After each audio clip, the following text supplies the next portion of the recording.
Al-Muzani, rahimahullah, était un homme très attaché à la croyance des gens de la Sunna.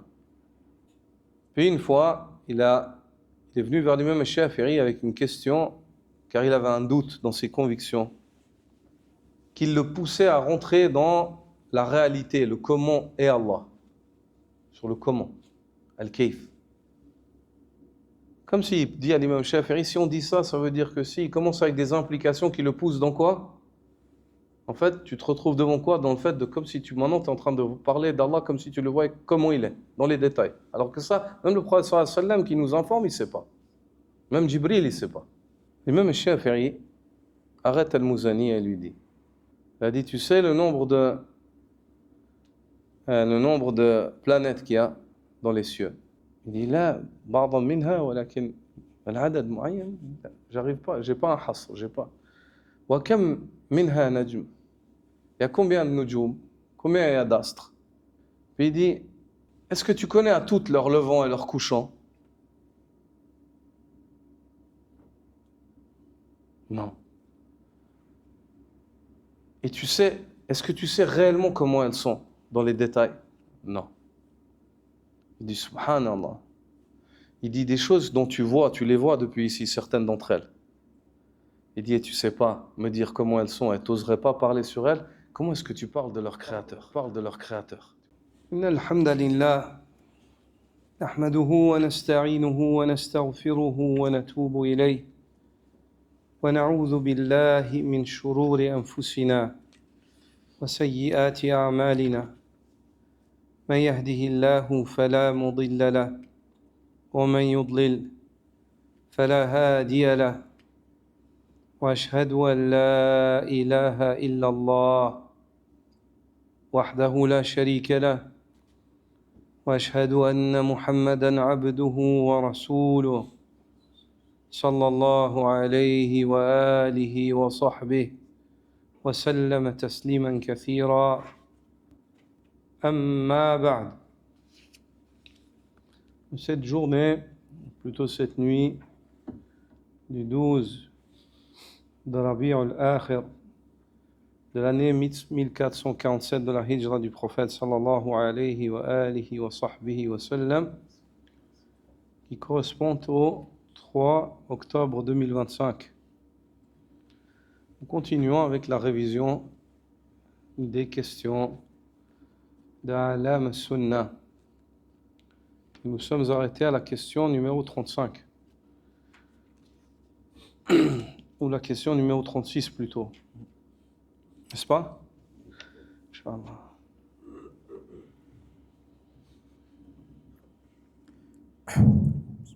بسم الله والصلاة والسلام على رسول الله صلى الله عليه وسلم. قال المصنف رحمه الله. Question 36. Qu'est-ce que la foi? Al-Iman. Réponse. La foi est parole et acte, parole du cœur et de la langue et acte du cœur, de la langue et des membres. Elle augmente par l'obéissance et diminue par la désobéissance à Allah subhanahu wa ta'ala, et les gens qui y adhèrent se différencient par rapport à elle. Dans cette question, l'auteur suit la chronologie dictée par le prophète sallallahu alayhi wa sallam dans l'explication de la religion, dans le hadith de Jibril Sunnah, hadith qui est appelé la mère de la Sunnah, la mère du din, car ce hadith-là explique les lignes directrices de notre noble religion en détaillant ses degrés, les piliers qui composent ces degrés. Puis après avoir parlé de l'islam, il entame la discussion autour de l'iman. Et il dit dans As-Sulam Al-Usul, dans sa poésie, l'auteur, rahimahullah, il dit i'lam bi'anna ad-dina qawlun wa 'amal fahfazhu wafham ma 'alayhi idha ishtamal. Il dit sache que la religion, elle est composée de paroles et d'actes. Apprends cela par cœur et comprends cela comme il se doit, car c'est ce qui englobe tout le dîn, les paroles et les actes. Les paroles de la langue, les paroles du cœur, les actes du cœur, les actes des membres. Tout ce qu'il y a dans l'islam, c'est englobé par les paroles et des actes. C'est pour ça qu'il dit اعلم بأن الدين قول وعمل فاحفظه وافهم ماذا عليه ما عليه ذا اشتمل. Il dit كفانا ما قد قاله الرسول إذ جاءه معلم جبريل. Il dit pour te proposer cela, pour te dire que la religion elle est parole et acte, il nous suffit de nous baser sur ce qu'a dit le messager Muhammad sallallahu alayhi wa sallam lorsque Jibril est venu le questionner en tant qu'enseignant. C'est-à-dire, il est venu le questionner pour enseigner au compas. Non, il est venu enseigner en questionnant.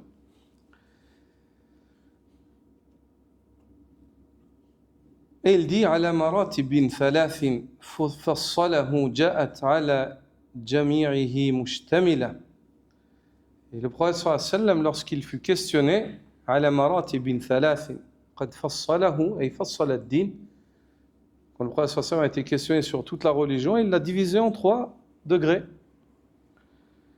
Et ces 3 degrés-là, chacun d'entre eux comprend des paroles et des paroles où certains sont paroles, certains sont actes, certains sont paroles et actes, paroles du cœur, actes du cœur, paroles de la langue ou actes des membres, et ainsi de suite. Tout le dîn, il est englobé entre les paroles et des actes. Voilà. Et puis il dit al-islami wal-imani wal-ihsani wal-kullun mabniyun ala arkani. Ce dîn-là, c'est l'islam, c'est la foi, c'est l'ihsan, la bonté. Et chacune d'entre eux est bâtie sur ses piliers. Ça, c'est les vers dans As-Sulam, de l'auteur lui-même, Hafidh ibn Ahmad al-Hakami. Donc, suivant cette chronologie, il t'a parlé au préalable, dans les questions précédentes, on a traité de ce qui est en liaison avec l'islam, les piliers de l'islam comme on a révisé. Maintenant, il s'engage dans la discussion au sujet de l'iman, al-iman. Puis, il vient et dit Ma huwa al-iman? Qu'est-ce donc al-iman? Et il répond Rahimahullah Al-imanu qawlun wa amal. La foi est parole et acte. Ça, cette définition de la foi, c'est une définition sur laquelle il y a une unanimité, il n'y a pas de divergence chez les gens de la Sunna, comme l'a expliqué l'imam al-Bukhari ou al-Shafi'i. Et ça, c'est أول ما أثر عن السلف في وصف الإيمان هذه الجملة الإيمان قول وعمل. Et la première chose qu'on a entendue des salafs dans la définition de la foi, c'est cette expression-là. Quand ils ont été questionné, c'est quoi la foi? Ils ont dit la foi, c'est parole et acte. Parole et acte. Composé de parole et. Ils ont défini l'iman par ceux qui composent l'iman. وصفوا الإيمان بمضموناته بما يتضمنه الإيمان وبما يكونه. Ils ont décrit le iman, ils l'ont défini par les composantes de la foi, par ceux qui composent l'iman. Et cette première définition, c'est la définition qu'on retrouve chez les tabi'in majoritairement. Bien que d'autres définitions par la suite sont venues chez Ahl Sunnah wal Jama'a, mais elles ne sont pas divergentes. Ces définitions-là qui sont venues chez Ahl Sunnah, هذه عبارات مختلفة مختلفة الألفاظ متحدة المعاني. C'est des expressions différentes dans l'expression, mais le sens, il est convergent. Il est identique.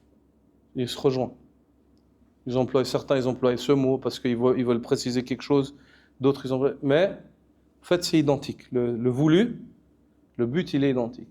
Même si on va voir certaines autres définitions du iman, comme ça, vous allez vous rendre compte qu'il n'y a pas de divergence, en fait. C'est juste, certains, ils ont plus détaillé, ils ont été plus pointus en employant certaines expressions pour une utilité dans leur époque ou dans un contexte précis.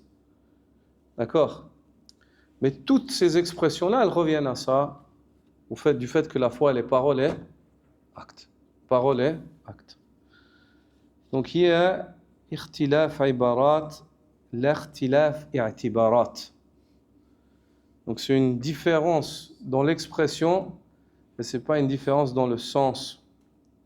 Donc, la première, c'est celle que te propose l'auteur. On voit ici la sagesse de l'auteur, subhanallah. Il fait partie de la sagesse de l'homme, lorsqu'il enseigne quelque chose à ses élèves, de leur enseigner ce sur quoi il y a une unanimité. Il n'y a pas de discussion. Et d'enraciner ça dans leur cœur, comme ça, ils sont stables dans leurs convictions. Ils ont une stabilité. Puis après, ils peuvent apprendre des choses où il y a quelqu'un a rajouté quelque chose, mais ils ont la base. Et ça, c'est la sagesse. C'est de rattacher toujours les musulmans au groupe, à la majorité, al-sawad al-a'zam, al-ijma' ou al-jumhur, et ainsi de suite. Ça leur facilite leur religiosité. Parce que l'être humain, dans sa nature, il n'aime pas être seul. Quand il voit qu'il y a beaucoup de monde qui est comme lui, ça le rassure. C'est humain. Quand il voit qu'il y a beaucoup qui ont cette conviction, puis quand il voit que dans les premiers musulmans, il y en a beaucoup qui disaient ça, il dit alhamdoulilah. C'est ça le din. Ça, c'est ça la religion. Et on voit ici l'auteur, il est sage.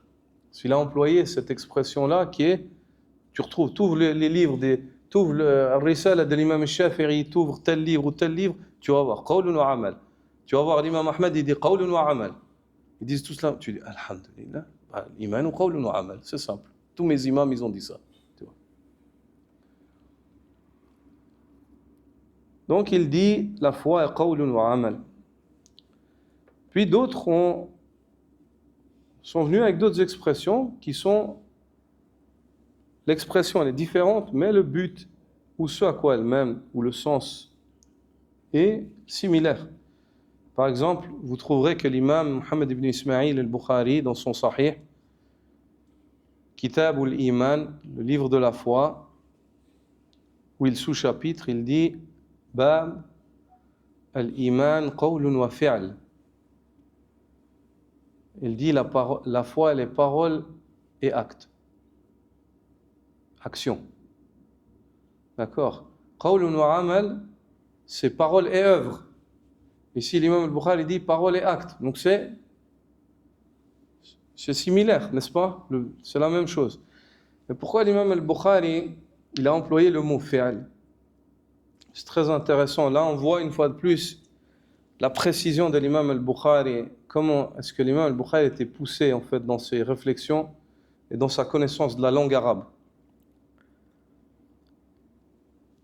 Parce que, en règle générale, ce qui est employé dans l'expression coranique, c'est quoi avec la foi? C'est l'amal, pas le fi'l. Illa alladhina amanu wa amilu salihat. Inna alladhina amanu wa amilu salihat. C'est l'amal, c'est le fait d'œuvrer. C'est ça qui est venu dans l'expression coranique. Même si dans la langue arabe du commun de Monsieur Tout le Monde, il n'y a pas de différence en fait. Ils ne différencient pas. Ils n'arrivent pas à ce stade où ils peuvent mettre cette distinction pointueuse entre ces deux-là. Al-amal, أيها الإخوة, في اللغة العرب يقتضي الدوام وعدم الانقطاع ويشمل الظاهر والباطن. كلمة عمل تشمل الظاهر والباطن. Le mot amal dans la langue arabe, il implique une continuité, le fait que ça ne s'arrête pas. Et il implique aussi, ou il concerne ce qui est apparent et ce qui est caché. D'accord? Ce qui est apparent et ce qui est caché. Et le fi'l يقتضي الحدوث والتجدد. Tandis que le mot fi'l, il implique le fait que ça survienne ou que ça s'arrête, que ça régresse et que ça réapparaisse. Vous comprenez? C'est comme si l'imam al-Bukhari, il veut te dire que la parole, des fois, est acte. Même si des fois ces actes, ils baissent. Même si des fois ces actes, ils augmentent. Puis ils s'arrêtent un peu, puis ils reprennent. Certains d'entre eux. Ça fait partie du iman. Vous voyez la précision de al-Bukhari, subhanallah, dans ses expressions. قول وفعل. فلذلك عبر البخاري عن كلمة فعل.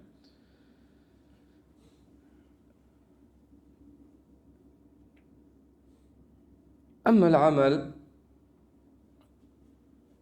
فيفيد الدوام. Quant au mot amal, ça implique une continuité sans arrêt. Et lorsqu'Allah Azza wa Jalla dit Inna alladhina amanu wa amilu salihat, ceux qui ont la foi et font des bonnes œuvres, ça veut dire que en continuité, ils font l'effort pour faire des bonnes œuvres. Ils essaient constamment. C'est leur programme de vie. La foi et le fait de lutter constamment jusqu'à ce qu'ils rencontrent Allah Azza wa Jalla. والعمل يعني الفعل يتعلق بالظاهر والعمل بالظاهر والباطن إذن هو أعم من حيث تعلقه هو كلمة عمل أعم. Le mot amal, il est relié avec ce qui est apparent et ce qui est caché. Avec les actes du cœur, on appelle amalul qalb, on n'appelle pas fi'lul qalb en général. On appelle amalul qalb. C'est-à-dire que le mot fi'l, il est relié avec ce qui est apparent, avec ce qu'on voit, ce qui paraît aux yeux des gens. Et une parole qu'Ibn Rajab al-Hanbali narre dans le Fath al-Bari, l'explication du Sahih al-Bukhari, la parole de Ubayd ibn Umayr, lorsqu'il dit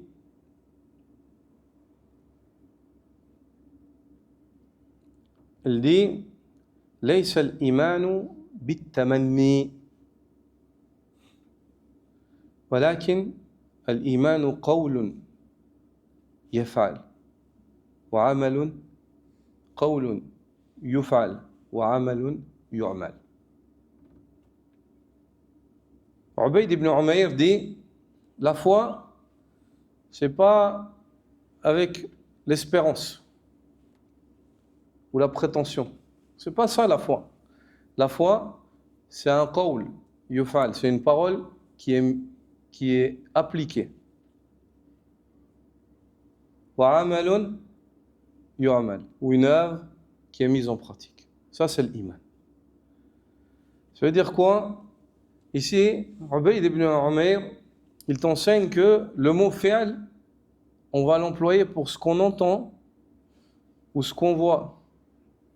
Ce qui va paraître de toi suite à ce que tu as prétendu et ce qui survient de ton cœur.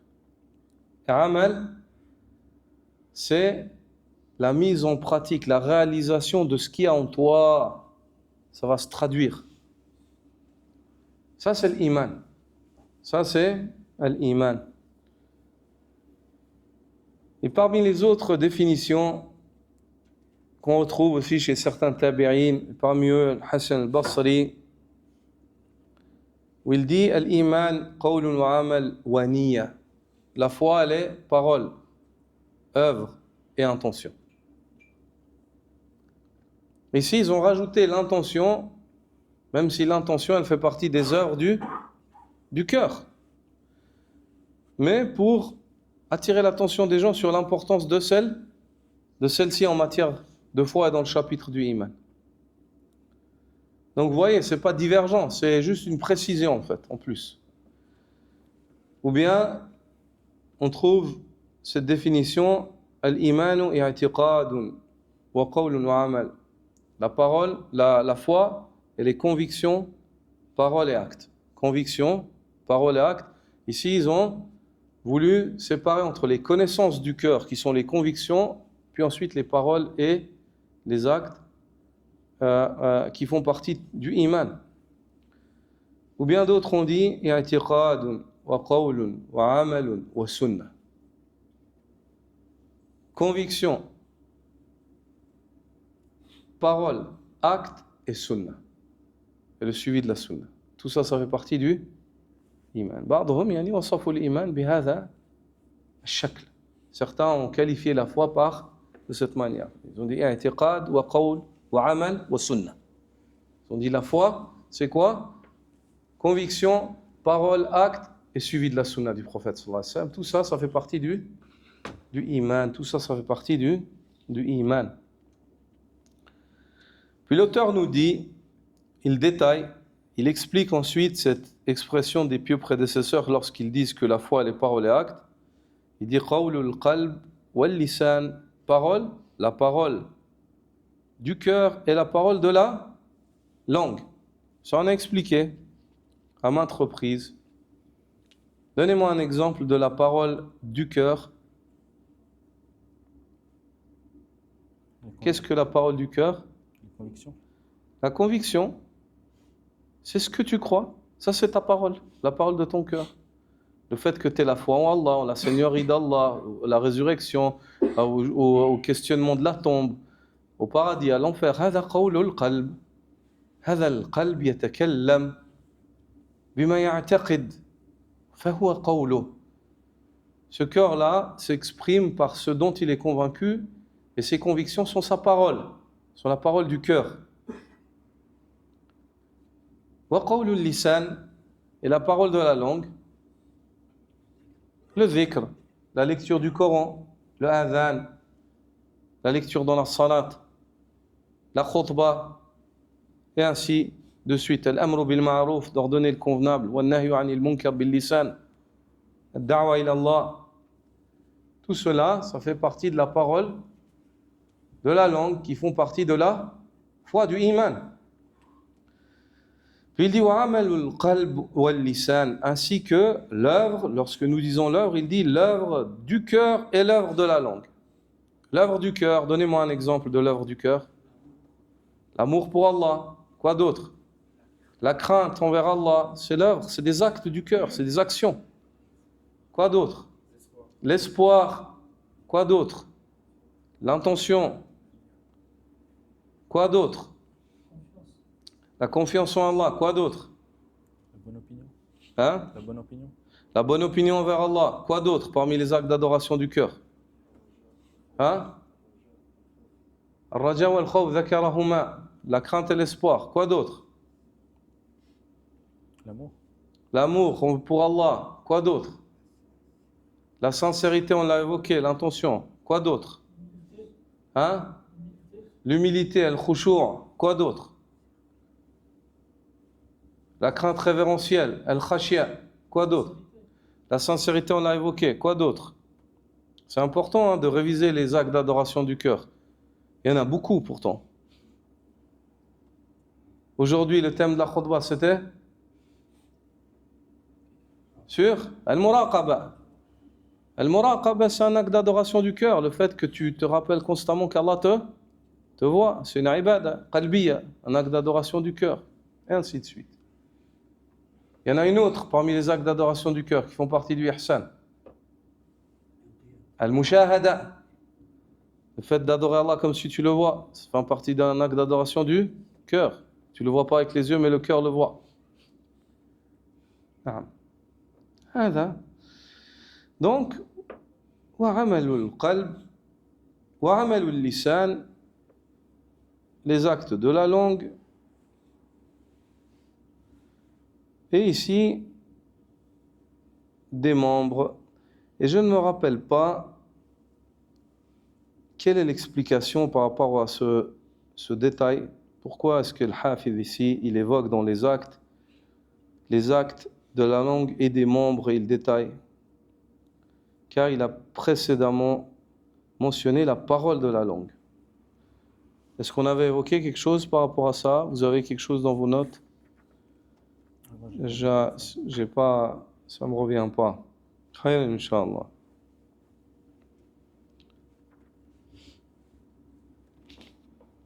قول وعمل الذي من الإيمان له تفصيل فصل المؤلف. Non.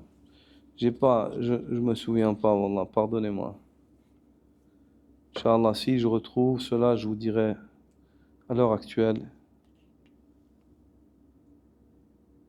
À l'heure actuelle, je sais pas, je suis ignorant. Non. Car c'est très rare que les savants expliquent cela de cette manière. En général, les actes, la parole de la langue, ils ne la mettent pas avec les actes, car c'est une parole. Mais il doit avoir une raison, car Hafid ibn Ahmad al-Hakami était un savant très pointilleux dans ses expressions, rahimahullah. Et ici, c'est nous qui sommes incapables de percevoir le savoir auquel il nous appelle. Naam. Puis il dit, l'œuvre du cœur, on a vu, les œuvres de la langue. Pour moi, je ne comprends pas la différence. Et ici, c'est moi, c'est ma faiblesse à moi. Wal jawarih, ainsi que les membres. Les œuvres des membres, vous connaissez, la prière, le sujoud, le hajj, et ainsi de suite. Et ici, il rajoute un point essentiel clé. Yazidu bit-ta'a wa yanqusu bil-ma'siyah. La foi augmente par les actes d'obéissance, elle régresse par les actes de désobéissance. Très important, ça c'est un point qui distingue les gens de la sunna des hérétiques dans le sujet, de ceux qui ont contredit la bonne voie. وَيَتَفَاضَلُ أَهْلُهُ فِيهِ. Et les partisans de la foi ne sont pas égaux en matière de foi. Donc la foi, elle augmente par les actes d'obéissance, elle régresse par les actes de désobéissance. Donc ici, il t'enseigne que les actes, ils ont une influence sur ton iman. Puis ensuite, suite à cette influence qui est le résultat des actes, les gens de la foi, ils ne seront pas égaux non plus en matière de foi, vu qu'ils n'ont pas les mêmes actes. À toi de choisir. Et ça, on avait vu dans Sulam. Il dit, lorsqu'il dit Yazid, imanuna yazidu bit-ta'ati. Il dit, notre foi, elle augmente par les actes d'obéissance. Et elle régresse par les actes de désobéissance. وَأَهْلُهُ فِيهِ عَلَى تَفَاضُلِ فَهَلْ أَنْتَ كَالْأَمْلَاكِ أَمِ الرُّسُلِ. Il dit, et les partisans de la foi ne sont pas du même degré, ils divergent. Certains ils sont plus de foi, certains moins de foi, ils ne sont pas tous sur la même lignée. À toi de choisir. Tu veux être comme les anges ou comme les prophètes. À toi de choisir quel est ton degré de foi. Selon tes actes, il y aura ton iman. Ton iman, c'est ta source de lumière, ta source de protection, de sécurité, le jour où tu rencontres Allah, le moment de ta mort. Et ce iman-là, il t'enseigne que c'est pas, Allah, il ne le donne pas comme ça, sans rien. C'est pas sans raison. Il augmente avec les actes de bien et il régresse avec les actes mauvais. Que ce soit des paroles de la langue qui sont bonnes, elles augmentent ta foi. Si elles sont mauvaises, elles baissent ta foi. Que ce soit des paroles du cœur qui sont bonnes, des bonnes convictions, c'est-à-dire ta aqida elle est bien, ta foi elle augmente. Si ta aqida, ta conviction elle est erronée, ta foi elle régresse. Dès que tu commences à rentrer dans des choses douteuses, ton iman il baisse. L'imam Al-Muzani, rahimahullah, l'élève de l'imam Al-Shafi'i, celui qui était son élève égyptien, parmi les grands élèves de l'imam Al-Shafi'i, et l'héritier du madhab shafi'ite, Quand l'imam Shafi'i dit Al-Muzani yunasiru madhhabi. Le Muzani, c'est lui qui va accorder la victoire à mon école. C'est lui qui va faire renaître, revivifier le ilm que j'ai laissé en héritage. Al-Muzani, rahimahullah, sahibu Sharh Sunnah, celui qui a écrit ce livre sur la Aqidah, explication de la Sunna, était un homme très attaché à la croyance des gens de la Sunna.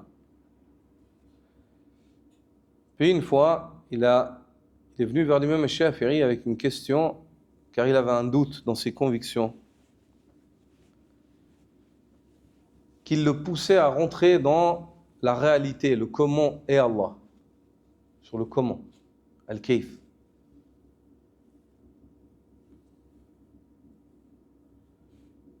Comme s'il dit à l'imam Shafi'i, si on dit ça, ça veut dire que si, il commence avec des implications qui le poussent dans quoi? En fait, tu te retrouves devant quoi? Dans le fait de, comme si tu, maintenant, tu es en train de parler d'Allah comme si tu le voyais comment il est, dans les détails. Alors que ça, même le prophète sallallahu alayhi wa sallam qui nous informe, il ne sait pas. Même Jibril, il ne sait pas. L'imam Shafi'i arrête Al-Muzani et lui dit, هل تدري كم كوكب في السماء? Il a dit, tu sais le nombre de planètes qu'il y a dans les cieux? Il dit, لا بعضا منها ولكن العدد معين. J'arrive pas, j'ai pas un hasr, j'ai pas. وكم منها نجم. Il y a combien de nujum? Combien il y a d'astres? Puis il dit, est-ce que tu connais à toutes leur levant et leur couchant? Non. Et tu sais, est-ce que tu sais réellement comment elles sont dans les détails? Non. Il dit, subhanallah. Il dit des choses dont tu les vois depuis ici, certaines d'entre elles. Il dit, et tu sais pas me dire comment elles sont, et tu n'oserais pas parler sur elles, comment est-ce que tu parles de leur créateur? أشياء يعني تراها يعني تشاهدها عن بعد يعني الأنوار تراها يعني ترى بعض منها. T'oses pas en fait t'avancer parce que t'as pas d'ilm. Il dit comment est-ce que t'oses sur le créateur de celle-là que tu le vois pas, tu l'as pas vu, comment t'oses t'avancer en fait?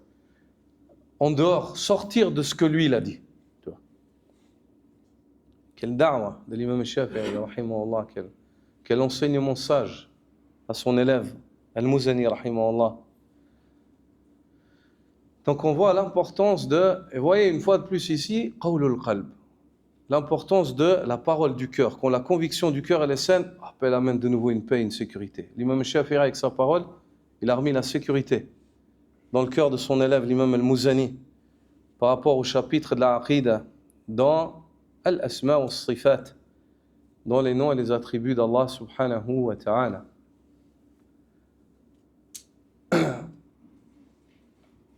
Et si la parole du cœur et la conviction de l'homme elle est saine, sa foi elle augmente. Si elle est néfaste, sa foi elle régresse. Pareil pour les actes. Si les actes du cœur sont sains, l'intention, la crainte, l'espoir, l'amour, il augmente. Si les actes du cœur ne sont pas sains, alors à ce moment-là, la foi elle régresse. Pareil pour les actes apparents. Si les actes apparents sont sains, ce que tu fais, ta ibadah, ta salat, elle est saine, alhamdulillah, ta foi elle augmente. Si tes actes ne sont pas sains, ta foi va régresser. Et si ta foi elle régresse, les gens ne sont pas du même niveau en matière de foi, car leur foi elle est sujette à l'augmentation, à la régression. Cette augmentation, cette régression, ce n'est pas une injustice, mais elle a des causes. Elle a des causes. Alors à toi de chercher à t'accrocher aux causes qui augmentent et croissent ta foi et t'éloigner et fuir celles qui la font régresser. Celles qui la font régresser. L'imam Hamad al-Ansari, rahimahullah, qui est décédé en 1418 de la Hijra, 1998 de notre époque, parmi les grands savants médinois, a dit dans l'introduction de la correction du livre Qadr al-Salah, il dit Al-Iman 'inda ahli sunnah yatadammanu 5 nunat. La foi chez les gens de la sunna, il comprend 5 noun. 5 noun. Non. 5 nunat. قول باللسان واعتقاد بالجنان وعمل بالأركان يزيد بطاعة الرحمن وينقص بطاعة الشيطان. قول باللسان وعمل بالأركان واعتقاد بالجنان وعمل بالأركان يزيد بطاعة الرحمن وينقص بطاعة الشيطان. La foi, elle comprend chez les gens de la sunna le fait de conserver 5 noun. Parole, qawlun bil lisan, parole avec la langue. Conviction avec le cœur. Acte avec les membres. Il augmente par l'obéissance du Rahman et régresse par l'obéissance du Shaitan. Puis il dit وَمَنْ عَادَاهُمْ أَنْقَصَ مِنْ هَذِهِ النُّونَاتِ. Et ceux qui les ont contredits, qui ont contredit les gens de la sunna, ont retiré quelque chose, l'un de ces nouns, 1 ou 2 ou 3. C'est pour ça qu'ils sont sortis de la voie. فالإيمان عند الوعيدية من الخوارج والمعتزلة 3 نونات. Ceux qui s'accrochent au texte de menace, de la menace de l'avertissement, l'enfer, faites attention. Toute leur croyance, elle est attachée à ça. Il n'y a jamais en fait l'espoir du Jannah, il n'y a jamais le pardon, il n'y a que ça. Ceux qui s'accrochent que à ça, Al-Wa'idiyya, il s'appelle. Al-Wa'idiyya, c'est ceux qui ont leur cœur attaché au texte de la menace. Stop. Ils sont de 2 catégories, les Khawarij et les Mu'tazila. Quant à eux, ils n'ont conservé que 3 nouns, dit le cheikh. قول باللسان واعتقاد بالجنان وعمل بالأركان. Chez eux, la foi c'est quoi? Parole par la langue, conviction avec le cœur et acte avec les membres. Ni elle augmente, ni tu peux pas. Une fois que tu es sorti de l'une de ces choses-là, hop, tu es sorti de la foi. أما عند مرجئة الفقهاء.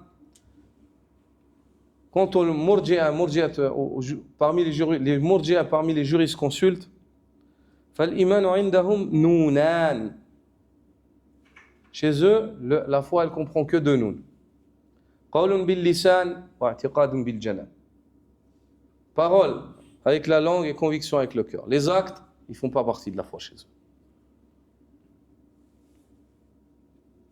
وأما عند مرجئة المتكلمين فإنه نون واحدة. Quant au murji'a philosophe, c'est une autre fraction de murji'a, c'est un seul noun. Tasdiqun bil janan. C'est juste une conviction, une confirmation avec le cœur chez eux. Un noun est à la fois. Tu confirmes avec le cœur, c'est bon. وأما عند الكرامية فهو نون واحدة قول باللسان. Quant aux kuramites, c'est un seul noun. C'est le fait de dire. Tu peux juste dire j'ai la foi et tu as la foi même si le cœur il n'est pas convaincu.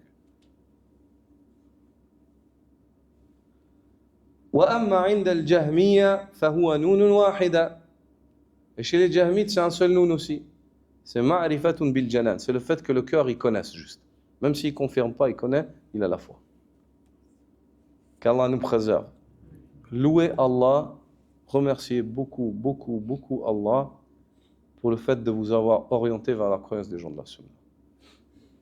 Wallah, si ce n'était pas le fadl d'Allah, lawla fadlullahi alayna, lama zaka minna min ahadin walakinna Allah sallam. Si ce n'était la faveur d'Allah sur nous, aucun d'entre nous ici on serait sauvé, mais c'est Allah qui nous a sauvés.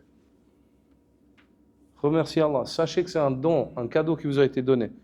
Vous, vous êtes étonnés maintenant quand vous entendez ces gens parler, mais eux, ils étaient convaincus qu'ils ont raison. Subhanallah. On doit beaucoup à Allah. J'aimerais je me rappelle à moi en premier lieu, ainsi qu'à tous ceux qui désirent se rappeler avec moi, on doit beaucoup à Allah. On doit beaucoup à Allah, subhanahu wa ta'ala. Car tu rencontres Allah avec une de ses convictions, comme celle qu'on vient d'évoquer en dehors de celle de la sunna, ça ne te sert à rien auprès d'Allah, subhanahu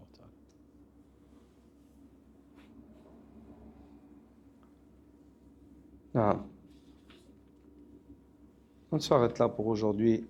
سبحانك اللهم وبحمدك أشهد أن لا إله إلا أنت أستغفرك وأتوب إليك وأنتم فجزاكم الله خيرا